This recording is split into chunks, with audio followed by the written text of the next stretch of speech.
Bienvenue Stop Invest, la chaîne des top d'investissement. Ici, on parle essentiellement d'entreprises de qualité. Avons-nous une opportunité d'investissement sur Covivio? C'est la question à laquelle on va essayer de répondre en se basant sur les états financiers de la compagnie. Je rappelle que ceci représente uniquement mon point de vue et non un conseil d'investissement. Et comme d'habitude, je me réserve le droit de me tromper.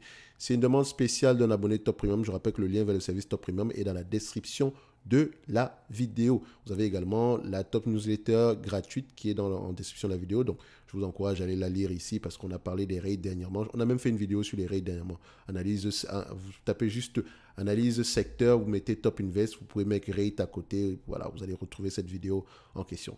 Bref, Covivio, on en a déjà parlé et je n'étais pas trop optimiste, je n'étais pas trop confiant par rapport à cette compagnie. Donc, on va aller très rapidement ici.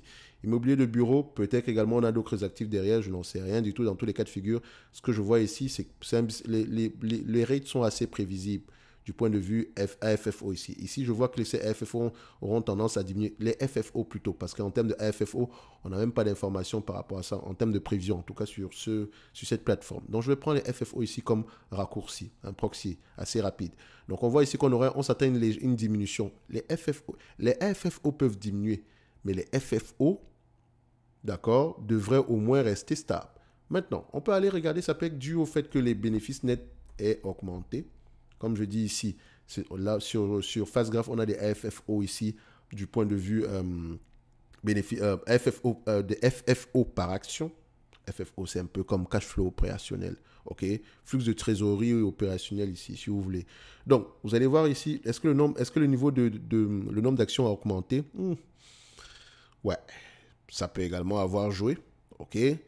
Est-ce que voilà, la dette nette sur EBITDA ici augmente, diminue ou est stable? Est-ce qu'on est en dessous de 10 fois? On est à 12,8 fois. Trop élevé selon moi. Est-ce que l'EBITDA au moins a augmenté sur les dernières années? Qu'est-ce qu'on a? Plutôt quelque chose, on va se dire légèrement, plutôt stable, on va le dire comme ça. Est-ce que les cash flows opérationnels du point de vue volume opérationnel, cash flow opérationnel, est-ce que ça a augmenté? Plutôt stable. OK? So, en date d'aujourd'hui, combien est-ce qu'on serait prêt à payer pour ce business-ci? Comme je l'ai souvent dit, ça dépend de beaucoup de choses. Mais on va quand même, premièrement, aller regarder les actifs tangibles nets par action en date d'aujourd'hui. Le marché nous dit que, voilà, à la dernière valorisation de ces actifs, les actifs de cette compagnie valent à peu près 85 $ l'action. Et si on prend ici le tangible book value en termes de volume, tangible book value, et que je prends les cash flows opérationnels, cash flow from operation, c'est vraiment un proxy. Hein. On est à peu près aux alentours de 768. OK. Donc 769, on va le dire comme ça. 855. D'accord. Divisé par 769. Donc ça. Divisé par ça. Ça nous donne à peu près quelque chose aux alentours de 11 fois les FFO ici, donc aux alentours de 10 fois par là.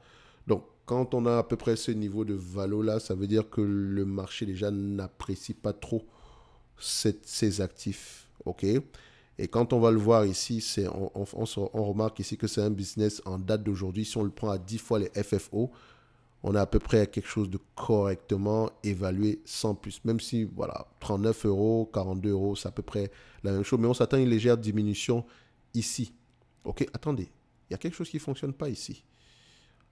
Et là, ça donne 80, 700 par là. Est-ce que je n'ai pas fait une erreur? On va juste vérifier. Le tangible book value ici en termes de volume, je vois 8 milliards. Et là, 700 millions. Et quand je le divise par le nombre d'actions en date d'aujourd'hui, combien est-ce que je trouve? 94, donc je vais trouver quelque chose aux alentours de 7,60 €. Est-ce que c'est le cas ici? Non. Il y a quelque chose qui ne fonctionne pas dans ce calcul-ci. Donc, je vais bien vérifier si j'ai bien le véritable Covivio ici. C'est bien ça. J'ai bien Covivio ici. Donc, il faut faire attention. Donc, toujours aller vérifier ici parce que je ne pense pas qu'on ait le même niveau d'information. Les FFO que j'ai à ce niveau sont différents des cash flows opérationnels ici, sauf si les cash flows opérationnels ici ne conviennent, sont impactés par quelque chose de négatif. Bref, on va le laisser ici de côté. Tout ce qu'on va constater, c'est que le book value ici est à 85 $ l'action, 85. La valeur de la compagnie est à 42 $. Donc, ce qui veut dire que si on vend la plupart de ces actifs ici à leur juste valeur est très important, on aura 85 € l'action au moins. Mais, qu'est-ce qui vous mentionne, qu'est-ce qui vous dit que ces actifs-là valent vraiment 45 euros? Il faut regarder ici les cash flows opérationnels. Il faut questionner ici les FFO. D'accord? Est-ce qu'ils sont durables? Taux d'occupation, taux d'endettement, etc. Donc, moi, je vais vérifier les cap. Il faudra aller vérifier les cap rates dans tout ce qui concerne ici l'évaluation de ces actifs-là. OK? Donc, si on a des cap rates ici aux alentours de 5%, posez-vous la question si ces actifs-là, par rapport à leur taux d'occupation, par rapport aux perspectives d'avenir, si ça vaut vraiment des cap rates de 5%. Hein? D'accord? Donc, si je prends ici un proxy par rapport à ce que le marché paye pour cette compagnie, je ne paierai pas plus de 15 fois les FFO. Si je paye 15 fois les FFO, on est aux alentours de 59 euros ici d'ici 2025, vu que c'est un business assez prévisible. 59 euros, n'est-ce pas? Enlevons la dette nette par action en date d'aujourd'hui. Dette nette par action, on retrouve combien? 114 euros. Donc, vous voyez que la dette dépasse littéralement ici ce qu'on pourrait avoir à 15 fois les FFO. Donc, qu'est-ce que je vais faire? Je vais prendre à 10 fois les FFO et ça me donne ici quelque chose aux alentours de combien? D'une quarantaine d'euros. Donc, l'entreprise est correctement évaluée au prix actuel en prenant même en considération une légère croissance. Et encore, les FFO auront tendance à diminuer. Donc, c'est encore un élément négatif. Donc, quand on regarde à peu près maintenant le niveau d'endettement de ce business-ci, on constate que non seulement le business est très endetté, mais également, il ne garde pas assez pour repayer cette dette-là. Donc, peut-être qu'on aura tendance à émettre ici de nouvelles actions pour repayer la dette. Donc, ça ne me plaît pas du Covivio au prix actuel. Est-ce que si on me pose la question à ça, le 8,81% ici, oui, ils peuvent le payer, mais franchement, est-ce que c'est durable? Je ne pense pas que ce soit durable. En tout cas, pas jusqu'à la fin des temps. Dans tous les cas de figure, je serais très mal à l'aise à avoir du Covivio au prix actuel. En tout cas, ce n'est que mon avis ici. D'accord? Donc, il va bien falloir qu'on... Qu'est-ce que le management mentionne par rapport à la dette? Quel est le niveau d'endettement?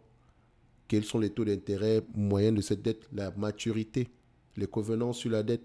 Donc, on a un ensemble de questions à poser ici. Il ne suffit juste pas de regarder le dividende ici, on le paye depuis plusieurs années, blablabla. C'est pas... Non, on a déjà baissé ce dividende-là une fois. Je pense qu'on pourrait même encore le baisser une seconde fois. Pourquoi est-ce que les FFO diminuent pour les années à venir? En termes de prévision ici. OK? Le taux d'occupation est de combien? Après même, est-ce qu'on peut m'aller voir ça ici, le taux d'occupation? Convivio, qu'est-ce qu'ils ont? Des immeubles, des hôtels, tout refusé, parisiens, immeubles, tout ça. Qu'est-ce que ça veut dire? Résultat semestriel ici, découvrir. Qu'est-ce qu'on a comme information? Résultat semestriel. Après le 21 février 2023, donc ils ont déjà donné l'information. Non, ça, c'est pas ça. Qu'est-ce qu'on a? Résultat semestriel. On vérifie. Qu'est-ce qu'on a ici? Contrôle F. Occupation, 95,8%. Maturité moyenne ferme des baux, 7%. Quelles sont les conditions par rapport à l'augmentation ici? Donc, on a des hôtels, du résidentiel allemand. Intéressant, parce qu'en Allemagne, au niveau du résidentiel, ça peut être intéressant. Immeuble de bureau loué ici, à périmètre constant, ok. C'est intéressant. Patrimoine, de près de 16 milliards, 24 milliards ici. Qu'est-ce qu'il mentionne d'autre ici? Bon, il vous donne la valorisation des actifs ici selon le EPRA ici. Mais techniquement, je pense ça dépend du cap rate qu'on aura ici. Financé, perspective ici, EPRA earning ajusté de l'ordre de 420 millions. Ok. Ok, donc si on prend 420 millions par rapport à la valeur des actifs, ici on était aux alentours de 8 milliards par là, si je ne me trompe pas. Donc techniquement, ce qui veut dire ils ont des cap rates ici aux alentours de 5%. Est-ce que ça vaut vraiment du 5% en date d'aujourd'hui avec ce niveau d'endettement-là? Point d'interrogation. En tout cas, si vous faites confiance à la valorisation de ces actifs, tant mieux. Mais comme je l'ai dit, pour voir si vraiment ces actifs ont de la valeur, il faudrait voir combien est-ce qu'ils retirent sur le marché actuel. Mais moi, je vais rester prudent. Je dirais qu'au prix actuel, on est juste correctement évalué. Je m'attends également à ce que ce dividende-là soit un tout petit peu réduit, parce qu'on a quand même des obligations. Donc, est-ce qu'ils mentionnent dividende ici dans ce document? Je ne vois. Et le paiement de dividende par action conforte la solidité du bilan. Ça ne veut rien dire. 350 millions de nouveaux accords de cession. OK. Donc, on a des cessions d'actifs ici. Donc, il faudrait aller regarder au niveau des cessions d'actifs. Donc, peut-être ici, c'est grâce à la cession d'actifs qu'on va pouvoir financer les dividendes, etc. Donc, tout va vraiment dépendre de la qualité des actifs nets. D'accord? S'ils ont vraiment cette valeur-là, on pourrait se dire qu'on a une opportunité d'investissement en date de juillet. Mais soyez très pessimiste par rapport à ces actifs-là. Quand je dis pessimiste, pas que ça ne vaut pas réellement ça, mais il faut aller vérifier. Regardez surtout les cessions d'actifs. Aujourd'hui, on vous mentionne 350 millions ici de nouveaux accords de cession et le paiement de dividendes ici en actions conforte la solidité du bilan. Qu'est-ce qu'on va faire avec les 350 millions en supplément? Est-ce qu'on va repayer la dette ici? Ou bien on réserve ça en caisse ici pour repayer le dividende demain? D'accord? Donc, on dit ici que 350 millions par rapport à 437 ici. Donc, accord de cession. Donc, quel est le programme de cession qu'ils ont présentement en cours, qui est présentement en cours sur ce business? Ça pourrait être également intéressant. Bref, toujours des questions à poser sur les rates. Vous voyez que ce n'est pas aussi évident que ça de regarder ça du point de vue quantitatif. Parce que ce n'est pas le quantitatif qui va déterminer si l'entité ici est intéressante ici, si l'entité ici mérite un investissement en date d'aujourd'hui. Non, c'est vraiment le qualitatif qui fait tout. Le quantitatif nous permet juste de poser les bonnes questions quand on va lire les rapports financiers. OK? Ceci n'est que mon point de vue et non un conseil d'investissement. Comme d'habitude, je me réserve le droit de me tromper. Un like, un abonnement, un commentaire, ça fait toujours plaisir et on se donne rendez-vous sur la prochaine vidéo. Merci.